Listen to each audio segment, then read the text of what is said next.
वंदे मातरम नमस्तुभ्यम दोस्तों। स्वागत है आप सबका सैपियंस क्वेस्ट में। तो देखिए हम लोग की जो स्टोरी चल रही थी जिमनी स्टूडियोज़ की, उसका आज ये पार्ट 3 है।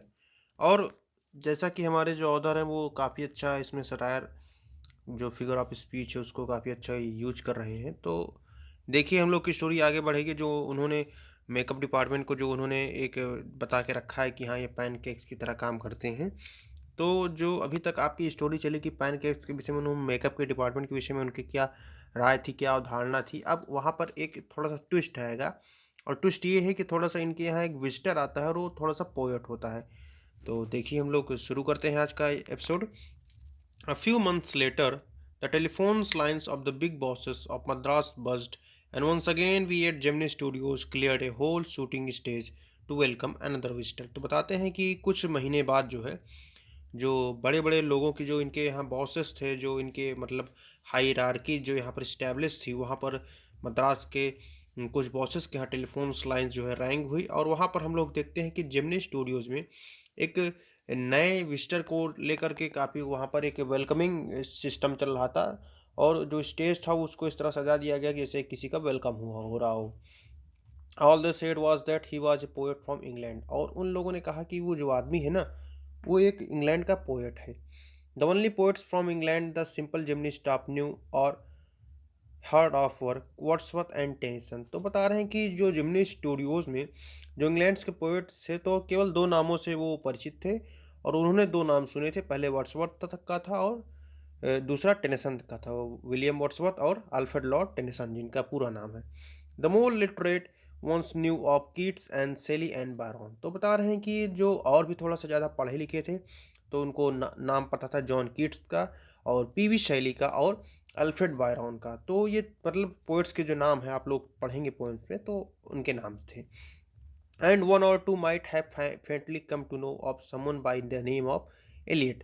तो बता रहे हैं कि कभी कभी हो सकता है कि एक आध ऐसा नाम भी जैसे इलियट हैं, जॉन इलियट इनका नाम है, तो हो सकता है कि कभी कभी इलियट जैसा नाम भी उनके सामने अनजाने अनजाने में पता चल जाता था। Who was the poet visiting the Gemini studios now. तो वो कौन पोएट था जो जिमनी स्टूडियोज आ रहा था। तो जैसे देखिए पुराने समय की बात चल रही है, एंशिएंट टाइम की, तो वहाँ पर जो पोएट्स यहाँ इनमें से रहा होगा तो वही पोएट्स जिमनी स्टूडियोज आएगा। तो देखिए यहाँ पर थोड़ा सस्पेंस क्रिएट किया जा रहा है कि he is not a poet, he is an editor. अब बताया जा रहा है कि भैया वो पोएट नहीं है, वो कोई क्या है, एडिटर है जो चीज़ों को एडिट करता है। That's why the boss is giving him a big reception. यही कारण है कि जो उनके बॉस हैं वो उसको एक बड़ा भव्य स्वागत, बड़ा भव्य वेलकम उनका कर रहे हैं। Vasan was also the editor of the popular Tamil weekly Ananda Vikatan. तो बता रहे हैं कि जो वसन है, वसन भी क्या है, एक तमिल वीकली का पॉपुलर एडिटर है। और उस तमिल वीकली का नाम क्या है, आनंद विकातन। ही wasn't the editor of many any of the known names of the British publications in Madras. तो बता रहे हैं कि वो कोई ऐसा नहीं है कि जो ब्रिटिश पब्लिकेशंस हैं मद्रास में वहाँ का कोई बहुत ही बड़ा एक कोई ये क्या है एडिटर नहीं है। That is those known as the Gemini studios, मतलब कि जिनमें से उनको जिमनी स्टूडियोज में जाना जाए।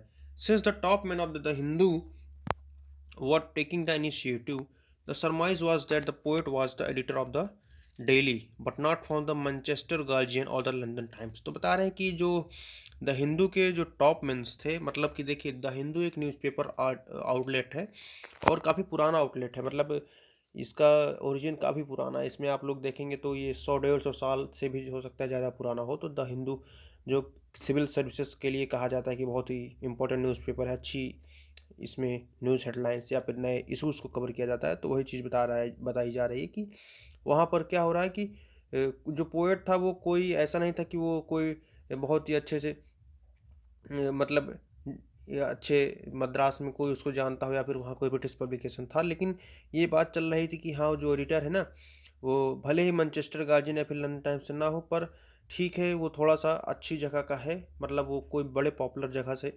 नहीं आता। कहने का मतलब यहाँ पर यही है। तो जब बड़े पेपर का वो एडिटर नहीं है तो कैसे मतलब छोटे पेपर का या फिर छोटे आर्टिकल्स का कहीं न कहीं होगा ही। That was all that even the most well informed among us knew. तो बताया जा रहा है कि बस इतना ही हमें पता था, जो हमारे बीच में जो खबर चल रही थी उतनी ही थी केवल। At last around 4 in the afternoon the poet or the editor arrived. तो बताया जा रहा है कि शाम के 4 बज चुके थे, तो जो पोएट था या फिर जो एडिटर था वो आ गया। He was a tall man, very English, very serious and of course very unknown to all of us. बता रहे हैं कि वो आदमी बहुत लंबा था और इंग्लिश, वेरी इंग्लिश का मतलब यहाँ पर ये है कि एक देखिए, इंग्लिश एक शब्द होता है लैंग्वेज के लिए यूज करते हैं, वही इंग्लिश को कहीं ना कहीं जो नेशनलिटी इंग्लिश है, जो ब्रिटिश नेशनलिटी, उसके लिए भी यूज किया जाता है। तो बताया जा रहा है कि उसकी जो पर्सनैलिटी थी वो पूरा इंग्लिश मैन की तरह मैच होती थी, पूरा का पूरा वो इंग्लिश था। वेरी सीरियस, बहुत ही सीरियस था। और एक जो बहुत खास बात थी, वो सभी के लिए अननोन था, ऐसा नहीं था कि उसको कोई जानता था। Battling with half a dozen pedestal fans on the shooting stage. बताया जा रहा है कि पेडेस्टल कौन होता है? पेडेस्टल जो वहाँ पर रहने वाले सामान्य लोग हैं, जो पेडेस्ट्रियंस की तरह चल रहे हैं, जो आमने सामने आ जा रहे हैं, तो उनके बीच में क्या हो रहा है? बैटलिंग विद हाफ डजन, मतलब कि कुछ आधे दर्जन लोगों के साथ वहाँ पर छेड़छाड़, या फिर कह सकते हैं छेड़छाड़ तो नहीं कहेंगे, पर वहाँ पर कह सकते हैं कि धक्का मुक्की करते हुए, शूटिंग स्टेज तक करते हुए, वो शूटिंग स्टेज पे the boss read out a long speech. मतलब कि इन सभी बीचों के संघर्ष में बॉस ने क्या किया? एक बहुत ही बड़ी स्पीच दे डाली। It was obvious that he too knew precious little about the poet or the editor. ये भी बात सही थी कि उनको भी बहुत ही कम चीज़ें पता थी, बहुत ही precious little about the poet, मतलब कि जो चीज़ें पता तो कम थी लेकिन बहुत ही खास चीज़ें पता थी बॉस को। भाई वही बुला रहे थे और काफ़ी एक्साइटेड भी थे, उनके यहाँ कोई इंग्लिश बॉस आ रहा है। The speech was all in the most general terms but here and there it was peppered with words like freedom and democracy. तो बताया जा रहा है कि स्पीच जो थी वो काफ़ी जनरल थी, लेकिन उसको पेपर्ड किया गया था। पेपर्ड का देखिए, पेपर मतलब होता है मिर्ची, जो लाल मिर्च होती है, या फिर कह सकते हैं जो काली मिर्च होती है। तो उस मिर्च, उस स्पीच को तड़का दिया गया किससे? फ्रीडम और डेमोक्रेसी वर्ड से। मतलब ये देखिए, बात चल रही उसी के समय की जब वहाँ पर फ्रीडम और डेमोक्रेसी नहीं थी, तो कहीं ना कहीं इन वर्ड्स का सहारा लिया गया ताकि जो है क्या हो सके, स्पीच को थोड़ा अट्रैक्टिव बनाया जा सके, क्योंकि फ्रीडम मूवमेंट भी उसी समय चल रहा है। देन द पोएट स्पोक, उसके बाद पोएट ने बोला, he couldn't have addressed a more dazed and silent audience. शायद उसने कभी भी इससे पहले इस तरह के ऑडियंस को उन्होंने एड्रेस नहीं किया था, उसके सामने ऐसे ऑडियंस नहीं आए होंगे जो थोड़ा सा ज़्यादा साइलेंट रहते हैं और थोड़ा सा ज़्यादा एडेज्ड भी हैं। No one knew what he was talking about and his accent defeated any attempt to understand what he was saying. Accent का मतलब होता है लहजा, और कहा जा रहा है कि किसी को नहीं पता था कि वो किस बारे में बात कर रहा है। और सबसे खास बात जो थी वो यही थी कि जो उसका एसेंट था वो बिल्कुल डिफरेंट था, और किसी ने अगर अटेम्प्ट भी किया, किसी ने सोचा भी कि इसको अंडरस्टैंड किया जा सके क्या ये कह रहा है, तो वो भी थोड़ा मुश्किल हो गया था उसके लिए। भाई देखिए, डिफरेंट लैंग्वेज, डिफरेंट एसेंट, तो यही चीज़ हो रही कि एसेंट के कारण चलते जो लहजा था वो डिफरेंट होने के कारण उसको, उन लोगों को थोड़ा जो है दिक्कत आ रही थी इस चीज़ को समझने में कि ये बोल क्या रहा है। The whole thing lasted about an hour, मतलब 1 घंटा यही सब चीज़ें चलती रहीं। Then the poet left and we all dispersed in utter bafflement. तो बताया जा रहा है कि पोएट उसके बाद चला गया और हम सभी डिस्पर्स्ड हो गए। जैसे असेंबली आप लोग स्कूल में जाते हैं, उसके बाद डिस्पर्स्ड हो जाते हैं, अपनी अपनी जगह में चले जाते हैं। अटल बैफलमेंट का मतलब होता है जो आप जाकर कुछ ना कुछ गुफ्तगू या फिर कुछ ना कुछ बातें जो है करना शुरू कर दें। व्हाट आर वी डूइंग, हम लोग ये क्या कर रहे हैं? What is an English poet doing in an film studio which makes Tamil films for the simplest sort of people. मतलब कि ये एक इंग्लिश पोएट एक ऐसे तमिल स्टूडियो में आया है जो केवल साधारण लोगों के लिए तमिल फिल्म्स को बनाती है। तो ये क्वेश्चन अराइज हो रहा है, people whose lives least afforded them from the possibility of cultivating a taste for English poetry. तो कहा जा रहा है कि जो कुछ लोग हैं वो क्या इतना अफोर्ड कर सकते हैं कि एक ऐसा टेस्ट कल्टिवेट करें कि उसमें इंग्लिश पोएट्री भी इंक्लूड हो जाए तमिल में ही। क्वेश्चंस राइज हो रहे हैं कई तरह के। The poet looked pretty baffled too, poet भी काफ़ी बैफल्ड दिख रहा था, मतलब बौखलाने को कह सकते हैं बैफलिंग। और बैफलिंग का मतलब सही सही वो होता है जब आप बच्चे जो छोटे छोटे होते हैं वो थोड़ा सा सही बोल नहीं पाते, लड़खड़ाते हैं, उनकी आवाज़ में लड़खड़ाहट होती है, तो उसको बैफलिंग कहते हैं। परंतु यहाँ पर पोएट के लिए यूज हो रहा है, तो थोड़ा सा वो परेशान और थोड़ा सा कह सकते हैं एंग्सियस, या फिर बोलने में या फिर हचका या फिर भौचक्का दिखाई देना। For he too must have felt the sheer incongruity of his talk about the thrills and travels of an English poet। तो बता रहे हैं कि जो उसकी मतलब प्रेजेंस थी वहाँ पर वो कैसी थी, मतलब जो उसके विषय में बातें हो रही थी, थ्रिल्स कर रही थी उसको, ट्रेवियल्स कह रहे थे। ट्रेवियल्स का मतलब होता है जब आप किसी चीज़ के लिए हार्ड वर्क करते हैं तो वहाँ पर ट्रेवल्स शब्द का यूज कर सकते हैं। हार्ड वर्किंग या फिर कठिन परिश्रम के लिए कह सकते हैं। और जो इनकॉन्ग्रुएंटी का मतलब होता है स्ट्रेंज सिचुएशन, या फिर जहाँ पर कुछ चीज़ें और लगें, तो वो कह रहा है कि उस चीज़ को कहीं न कहीं फेल्ड कर सकता था, फ़ील कर सकता था कि उन लोगों के बीच में उसकी इंग्लिश पोएट की प्रेज़ेंस उन लोगों को कहीं न कहीं अजीब लग रही थी। और उसके विषय में जो बातें हो रही थी कि किस तरह से वो, क्या पता थ्रिलिंग है कि नहीं, ये वो हार्ड वर्क करेगा कि नहीं करेगा। तो जैसे कि लोग बात बनाते हैं, उसी तरह की बातें वहाँ पर जेमिनी स्टूडियोज़ में बन रही थी। His visit remain N unexplained mystery, मतलब कि जो उसकी विजिट थी वो कहीं न कहीं एक मिस्ट्री, एक रहस्य बनकर रह गई, जिसको कभी भी सुलझाया नहीं जा सका। अनएक्सप्लेन्ड मतलब जिसको एक्सप्लेन किया नहीं जा सका। The great prose writers of the world may not admit it, मतलब कि हो सकता है कि जो इस वर्ल्ड के प्रोज राइटर्स हैं, जो राइटिंग करते हैं स्टोरीज को, हो सकता है इस चीज़ को ना माने। But my conviction grows stronger day after day, मतलब कि मेरी जो समझ थी, जो मेरा विश्वास था, वो कहीं ना कहीं एक मजबूती दिन ब दिन पकड़ता जा रहा था। That pros writing is not and can not be true pursuit of A genius, मतलब कि कहा जा रहा है कि प्रोज जो राइटिंग है ये कभी भी एक जीनियस की ट्रू परस्यूट नहीं हो सकती। It is for the patient persistent persevering drudge with a heart so shrunken that nothing can break it. कहा जा रहा है कि इसके लिए पेशेंट, धैर्य होना पड़ेगा, परसिस्टेंट, लगातार निरंतर उसके साथ चलना पड़ेगा। परजीवरिंग ड्रज मतलब कंटिन्यूस एफर्ट आपको करना पड़ेगा, हार्ड वर्किंग है, इतना आसान नहीं है। हार्ट सो श्रंकन मतलब एक ऐसा दिल, एक ऐसा हार्ट जो बहुत ही बैठ चुका, बहुत ही टूट चुका हो। That nothing can break it मतलब इतना ज़्यादा दिल टूटने के बाद भी उसको कोई तोड़ ना पाए। Rejection slips don't mean a thing to him, मतलब कि कहा जा रहा है कि उसके लिए रिजेक्शन जो है ना, वो जो अस्वीकार की भावना होती है, उसके लिए कोई अर्थ ना रह जाए। मतलब एक राइटर की जो रियल पॉसिबिलिटी होती है, जो उसकी प्लेस है इस समाज में, इस सोसाइटी में, उसके विषय में बात की जा रही है। ये राइटर्स के अपने जो थॉट्स हैं। He at once set about making a fresh copy of the long prose piece, मतलब कि ऐसा नहीं है कि वो हमेशा कॉपी करे, वो कभी भी दूसरे की नकल नहीं करेगा, परंतु एक अपनी फ्रेश कॉपी बनाएगा एक लॉन्ग प्रेस पीस की, and send it on to the other editor enclosing postage for the return of the manuscript. तो बताया जा रहा है कि जैसे आप राइटिंग्स को लिख करके कहीं भेजते हैं या फिर प्रिंट होने के लिए, और मैन्युस्क्रिप्ट से उसको प्रिंट किया जाता है, रिटर्न हो जाती है, पोस्टेज जो स्टाम्प डैक्स, मतलब यही सब चीज़ें जो उसके विषय में बताई जा रही हैं। तो वही सब राइटर बता रहा है किस तरह क्या प्रोसीजर होता है।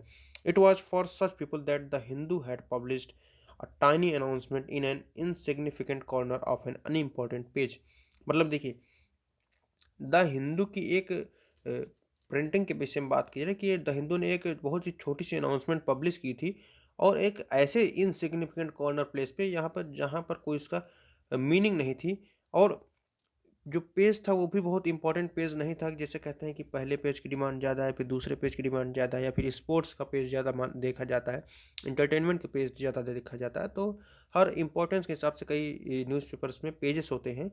तो वही बात की जा रही कि it was for such people, मतलब कि ये सब चीज़ें तो ऐसे लोगों के लिए हैं जो द हिंदू वाले, मतलब जो काम कर रहे हैं उस तरह की चीज़ें हैं। Short story contest organized by British political periodical by the name the Encounter, मतलब कि एक शॉर्ट स्टोरी थी वो, और वो ब्रिटिश पीरियोडिकल में छपी थी, और मतलब ब्रिटिश पीरियोडिकल की जो पब्लिशिंग हुई थी वो द हिंदू में जब हुई थी, और उसका जो नाम था द इनकाउंटर।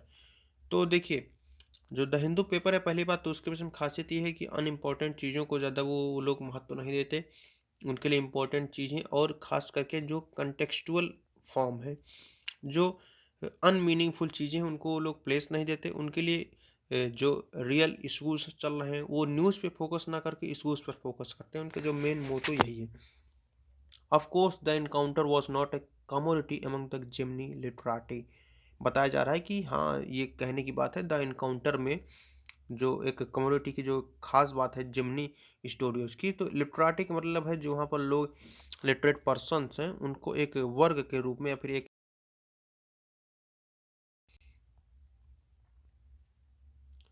तो देखिए उसके बाद फिर हम लोग देखते हैं, I wanted to get an idea of the periodical before I spent a considerable sum in postage sending a manuscript to England. तो कहा जा रहा है कि वो जो राइटर है वो थोड़ा सा पीरियोडिकल के विषय में आइडिया लेना चाहते थे, बजाय कि थोड़ा सा वो पोस्टेज भेजें इंग्लैंड को, उसके पर थोड़ा सा वो थिंकिंग करना चाहते थे कि क्या मतलब ये सही चीज़ें हैं कि नहीं। In those days the British council library had an interest with no long winded signboard and notices to make you feel you were sneaking into a forbidden area। तो राइटर जी कह रहे हैं कि ऐसा नहीं था कि उस समय ब्रिटिश काउंसिल की जो लाइब्रेरी थी वहाँ पर कोई भी साइन बोर्ड नहीं हुआ करते थे, और कोई भी मतलब बड़े साइन बोर्ड, विंटेड का मतलब होता है जितनी बड़ी बड़ी खिड़कियों के बराबर कह सकते हैं, खिड़कियाँ जितनी बड़ी होती हैं, तो पहले के साइन बोर्ड्स बड़े होते थे। और एक एंट्रेंस था जिसमें कोई साइन बोर्ड नहीं था, और ऐसा भी कोई नोटिस नहीं थी जहाँ पर आप उस जगह पर जाने से समझ सकें जहाँ पर फॉरबिडन है जो चीज़ें, वो लोग नहीं चाहते थे कि आप लोग जो जगह पर वहाँ जाएं, पर ऐसी कोई चीज़ नहीं थी। And there were the copies of the Encounter lying about in various degrees of freshness. बता रहे हैं कि द एनकाउंटर की कई कॉपीज वहाँ पर पड़ी हुई थी जो फ्रेशनेस या फिर almost untouched by the readers, जो वहाँ पर पुरानी कॉपीज़ थी, नई कॉपीज़ थी, पढ़ी हुई कॉपीज़ थी, या फिर अनटच्ड बाय रीडर्स जिनको अभी तक रीडर्स ने टच नहीं किया था, तो वहाँ पर कई तरह के कॉपीज़ वहाँ पर पढ़ी थी। When I read the editor's name I heard a bell ringing in my shrunken part. जब उन्होंने एडिटर का नाम सुना तो उसके दिमाग में एक बेल मतलब जगी, एक उसके दिमाग की बत्ती जली कि लगा कि उसको, हाँ, एक श्रंकन हार्ट की मतलब एक दिल वाली फीलिंग आई कि हो सकता है शायद मैंने कहीं नाम तो नहीं सुना। It was the poet who had visited the Gemini studios. अरे भाई, ये तो वही पोएट है जो जिमनी स्टूडियोज में आया था। I felt like I had found a long lost brother and I sang as I sealed the envelope and wrote out his address. उसको लगा कि जैसे वो कोई बिछड़ा हुआ अपना पुराना भाई पा गया, और उसने जो है क्या किया, उसने बहुत ही ज़ोर से उस चीज़ को सेंग किया, मतलब उस चीज़ को गाया, और उसने एनवलप को सील कर दिया और उसका एड्रेस उसने लिख दिया। I felt that he too would be singing the same song at the same time. उसने सोचा कि राइटर सोच रहे हैं कि हो सकता है कि वो आदमी भी वही सेम सॉन्ग गा रहा था जो अभी उसने सेंग किया था, मतलब उसने अभी जो सॉन्ग को सिंग किया था, मतलब उसने जो अभी गाना गाया था, हो सकता है कि वो आदमी भी अभी इस समय वो ही गाना गा रहा हो। Long lost brothers of the Indian films discover each other by singing the same song in first reel. बताया जा रहा है कि जो पुराने समय में जो इंडियन फिल्म्स हुआ करती थी, वहाँ पर जो बिछड़े हुए भाई हुआ करते थे, वो कहीं न कहीं सेम सॉन्ग को गा करके, वही सेम गाना गा करके फर्स्ट रील में डिस्कवर करते थे अपने आप को। दोनों लोग एक दूसरे को मिलते थे, फिर कहीं न कहीं ढूँढ पाते थे। And in the final reel of the film, और शुरुआत में भी और अंत में भी ऐसा ही सेम सॉन्ग गा करके वो लोग आपस में मीटिंग करते थे। अब मतलब एक दूसरे को खोज लेते थे। आप लोगों ने जो पुरानी मूवीज़ देखी होंगी तो उसमें ऐसा हुआ करता था। नई मूवीज़ में भी काफ़ी इस चीज़ को कॉपी किया जाता है। Stephen Spender, Stephen that was his name. अब इनको पता चला कि वो जो पोएट इनके यहाँ जिमनी स्टूडियोज़ में आया था, वो कोई और नहीं था, स्टीफन स्पेंडर था, और स्टीफन ही उसका नाम था। And years later, when I was out of Gemini Studios and I had much time but not much money। बता रहे हैं कि कुछ वर्षों बाद वो जब जिमनी स्टूडियोज़ के बाहर आए तो उनके पास बहुत समय था पर उतना पैसा नहीं था। Anything at A reduce price attracted my attention. मतलब कोई भी ऐसी चीज़ जो सस्ती दिख रही थी, उनको कहीं न कहीं अटेंशन उनका ग्रैब कर लेती थी, उनका ध्यान खींच कर लेती थी अपनी तरफ। On the footpath in front of Madras Mount Road post office there was a pile of brand new books for 50 paise each.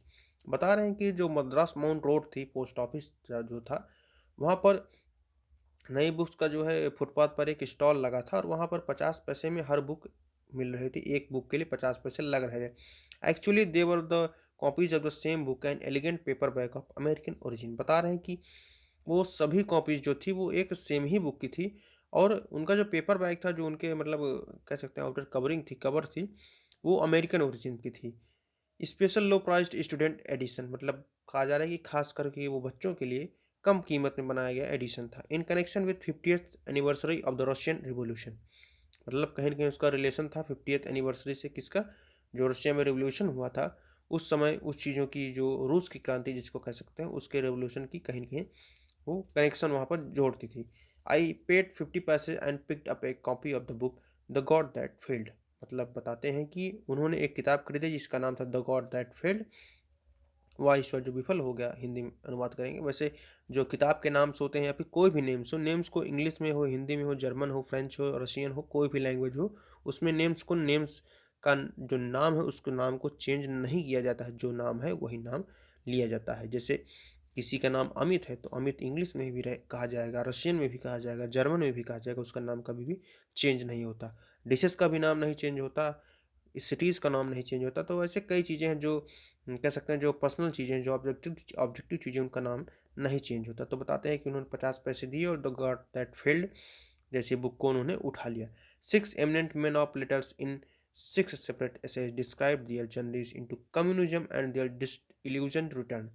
बता रहे हैं कि 6 लोग थे और उन्होंने 6 बड़े बड़े एसेस लिखे थे, निबंध की तरह लिखे थे, और उन्होंने अपनी जर्नीज को, जो उनकी यात्रा थी, उन्होंने डिस्क्राइब किया था। और किस चीज़ की यात्रा थी? कम्युनिज्म की। और communism and their disillusioned return, मतलब कि एक कम्युनिज्म था और दूसरा था जो उनका एक इल्यूजन भरा जो रिटर्न था, जो इसमें वो अवेकन हुए थे, उसके विषय में इन्होंने बात की थी। जो कम्युनिज्म देखिए एक आइडियोलॉजी है, एक विचारधारा है, जिसमें वो लोग ऐसी सोसाइटी की संकल्पना, ऐसी सोसाइटी को इमेजिन करते हैं जिसमें कोई क्लास ना हो, मतलब क्लासलेस सोसाइटी है।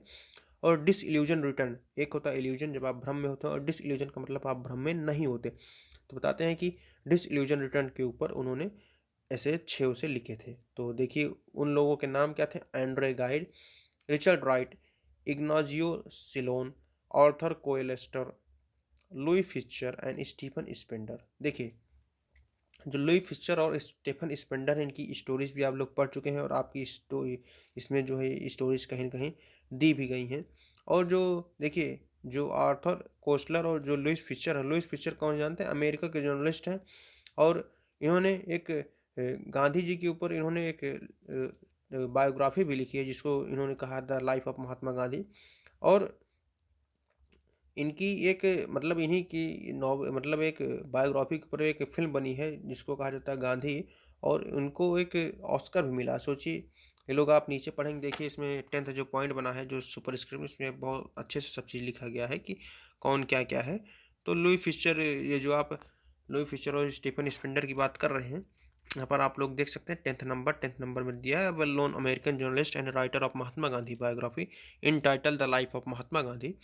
The Oscar winning film Gandhi is based on his biographical account. तो देखिए गांधी जो फिल्म थी उसने ऑस्कर को जीता, और इनकी स्टोरी जो ली गई है लाइफ ऑफ महात्मा गांधी से ली गई है। और इसको लिखा किसने है?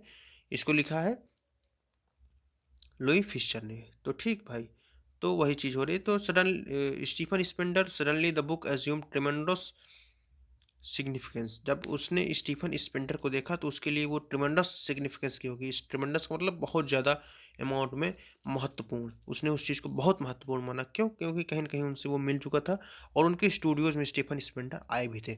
Stephen Spender the poet who had visited Gemini studios. अरे भाई, स्टीफन स्पेंडर वही है जो जिमनी स्टूडियोज़ में आए थे।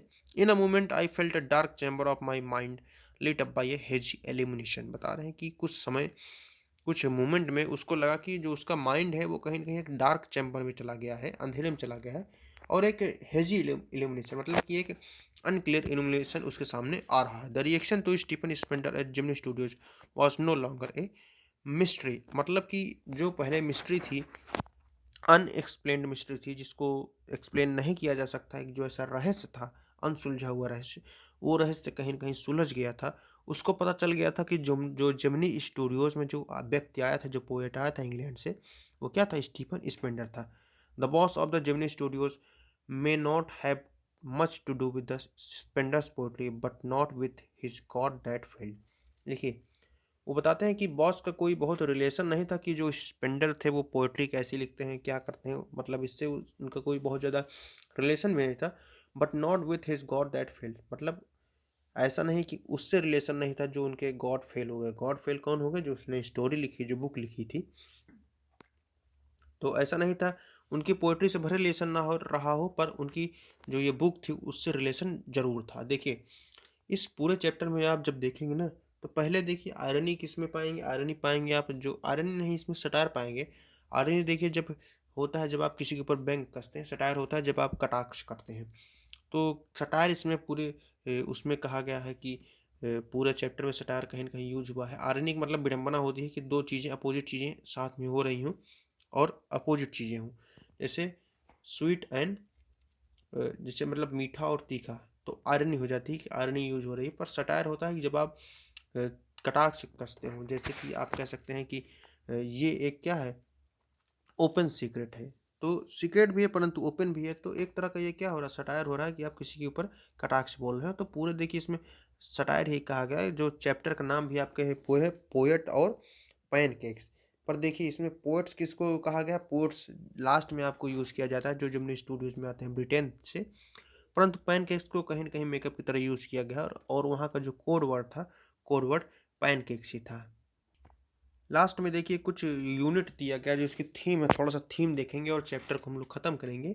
थीम है an account of the events and personalities in A film company in the early days of Indian cinema. Indian cinema की जो अर्ली डेज की जो रियलिटी है, जो उनकी हार्श लाइफ थी, जो ऑब्स्टेकल्स उनके यहाँ आ रहे थे, जो उनकी हार्ड वर्किंग थी, उसको कहीं न कहीं ये शो करता है। और ये भी शो करता है कि उस समय किस तरह से जो बॉस ने फ्रीडम और जो इंडिपेंडेंस जैसे दो शब्द उसने यूज़ किए, तो बताता है कि उस समय उन वर्ड्स की मीनिंग क्या थी। तो कहीं न कहीं एक डायलेक्ट का भी इसमें यूज़ हो रहा है, और जो सब थीम है poets and writers in film company environment, जो पोएट्स और राइटर्स की जो पोजीशन थी कंपनी के एनवायरनमेंट, वो भी कहीं न कहीं बात हो रही है। देखिए कोई भी कंपनी हो उसमें हायरार्की बनी ही होती है, और इनके यहाँ थोड़ा-सा हायरार्की वाला ज़्यादा क्लासिफिकेशन ज़्यादा मजबूत था। कम्प्रिहेंशन में क्या है, कम्प्रिहेंशन में अंडरस्टैंडिंग ह्यूमर एंड सटायर। देखिए ह्यूमर होता है जब आप किसी चीज़ की अवहेलना करते हो, उस चीज़ को एक व्यंग कसते हो, उस वहाँ पर थोड़ा-सा प्लेज़र भी लाते हैं, और सटायर होता है डायरेक्ट आप उस पे कटाक्ष कस रहे हैं। ह्यूमर का मतलब होता है कि आप एट द इंस्टेंट उस चीज़ को क्रिएट करते हैं। सटायर भी एट द इंस्टेंट होता है, परंतु सटायर और ह्यूमर में बहुत बेसिक डिफरेंस होता है। ह्यूमर में आप थोड़ा-सा हँसी-मज़ाक भी कर सकते हैं, परंतु सटायर थोड़ा-सा सीरियस वे होता है, सीरियस तरीका होता है। Following A rambling chatty style and making influences, बता रहा है कि चैटी स्टाइल, और चैटी का मतलब देखिए चैट आप लोग करते हैं, समझ रहे हैं। चैटी स्टाइल क्या है कि आप चीज़ों को कैसे जो काना फूसी वाली चीज़ें हैं वहाँ पर है। मेकिंग इन्फ्लुएंसेस और रैम्बलिंग दोनों बहुत इंपॉर्टेंट शब्द हैं, कि आप जब किसी चीज़ को कई कंटेक्स्ट में जोड़ कर देखते हैं, वहाँ पर लोग, हर व्यक्ति की भावनाएं अलग है, हर व्यक्ति की विचारधारा अलग है। तो जब इस तरह की सिचुएशंस वहाँ पर डेवलप होती हैं, तो वहाँ पर कहीं न कहीं आप इन्फ्लुएंसेस को भी मेक कर रहे हैं। तो यहाँ पर कुछ चीज़ें बात और हैं, और इसके साथ ही हम लोग का चैप्टर जो है यहाँ पर ख़त्म होता है। इसमें कुछ आप लोग को कमेंट करना हो तो आप कमेंट ज़रूर कर सकते हैं। राइटिंग में एक चीज़ और देखिए, राइटिंग में आप कह सकते हैं कि practice writing in humorous style. आप किसी चीज़ को और ज़्यादा सिस्टमेटिक बनाना चाहते हैं, बहुत ही ज़्यादा अट्रैक्टिव बनाना चाहते हैं, तो आप ह्यूमरस स्टाइल में लिखेंगे तो आपको भी पसंद आएगा लिखना, और ख़ास करके जो पढ़ेगा उसको भी लगेगा कि हाँ, ये आदमी जिसने इसको चीज़ को लिखा है इसमें क्रिटिसिज्म है, ह्यूमर है, सटायर है, तो कई चीज़ें इसमें आप लोग इंक्लूड कर सकते हैं। तो राइटिंग की एक स्टाइल हो गई। और ट्रांजिशन में नोटिस करने वाली चीज़ ये है कि focus on the device for achieving thematic coherence. Thematic coherence का मतलब होता है जब आप थीम को लेकर के कहीं न कहीं एक ऐसी कनेक्टिविटी डेवलप करना चाहते हैं जो आपस में पूरे चैप्टर को लिंक करे, तो वहाँ पर कोहेरेंस की बात होती है। तो इसके साथ ही हम लोग विदा लेंगे, और आप लोग की जो क्वेरी हो, जो भी सुझाव हो, वो आप सभी को कमेंट बॉक्स में आमंत्रित किया जाता है। ठीक है, हम लोग चलते हैं, देखते रहिए आप लोग सभी लोग सेपियंस क्वेस्ट। जय हिंद, जय भारत, नमस्तुभ्यम, वंदे मातरम।